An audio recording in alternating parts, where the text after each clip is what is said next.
Hey, Dan Passarelli here. Happy Monday. Be happy if you were hedged or even short. But I'm recording this about an hour before the market closes. So I don't know where it's going to close. But at this point in time, we are not very far off from correction territory. Now, a market correction is when the market is down at least 10%. And that would be if the market is at 551.90. The market, of course, in my context, being the S&P 500. So at 551.90, we'd be in a market correction. Now, we get nervous about that. I call it the C word. But there's another C word here, too, that is maybe a little bit more opportunistic. And that word is capitulation. Now, when we get in periods like this, what happens sometimes is that all the nervous people in the market, they start selling, and that's why the market's down. There's been more selling pressure than buying pressure. But at some point, people just get so nervous that they just kind of give up, and we see a really, really big push to the downside. Now, maybe that's today.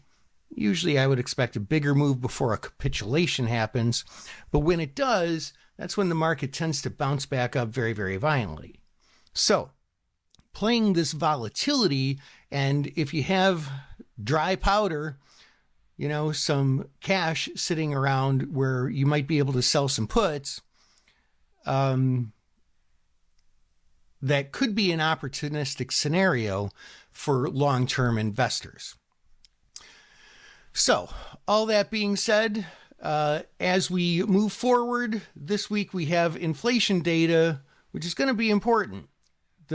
Another word that we are worried about these days is stagflation, which is the risk of being inflationary and recessionary.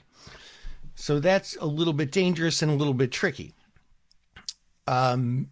The CME Group's federal funds contract, Fed funds contract, is pricing in a 95% chance of the Fed leaving interest rates alone in their next meeting, and still a 5% chance of cutting by 25 basis points. Now, for the past about 2 years, that has been very, very generous in terms of expectations for the Fed to cut. There's been a premium on the Fed cutting that we didn't see happen to the degree that that tool is designed to predict. So that means it's a very, very strong chance that the Fed does nothing. But we'll see what happens with inflation. That could change the picture altogether. Hope that helps. This is Dan Passarelli. Trade smart, and make sure to attend my training on trading short squeezes. And you can attend that by going to markettaker.com/REG. See ya.